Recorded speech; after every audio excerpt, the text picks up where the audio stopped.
So here's a few examples in the 3D modeling with the color pencil. Here's one just straight Illustrator with a gradient and a couple segments there.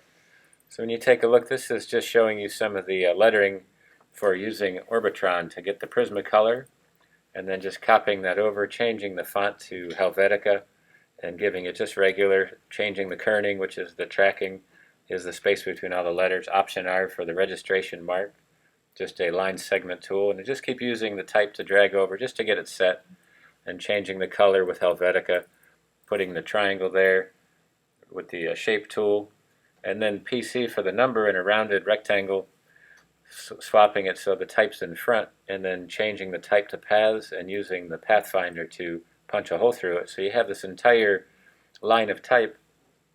Do a couple copies of it, change everything to white, and create this into a symbol.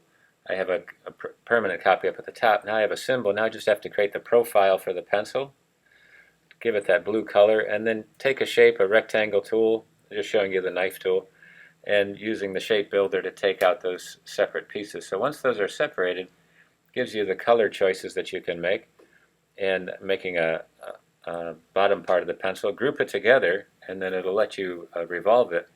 And then all you need to do is change the lighting with the more options, go into the map art, toggle through to get the line segments to show you where and what part of the pencil, rotate it, a little perspective on there, and there you have that initial pencil. Now you can change the color of this just by clicking on it with the direct selection tool and changing the color, and then you can modify the symbol and duplicate it. The bottom of the pencil, forgot to put the part of the wood segment in there, so just updating the symbol just by double clicking on it, changing the color, and lets you pop it in there. Now you have the bottom of the pencil there.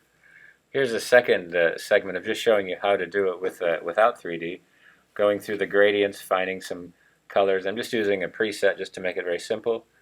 Arch the pieces, make the cone, take the pen tool to change that curvature, and do the same thing. Duplicate it, paste it on top, and cut it so you just get the tip, and take a symbol, just kind of breaking it from the symbol to change the coloring of it, or the name of it. And then you can use the warp tool, but you can also use the envelope and do the grid warp. Just change the parameters to 1 to 1, and you have the handles that you can change, and the lettering changes nicely. And that gives you that curve. Then just duplicate the pencil shape on top, select the type, and then just created a clipping path. A little bit of a drop shadow just to show it there. And that gives you a nice segment for that pencil, and then the 3D section again.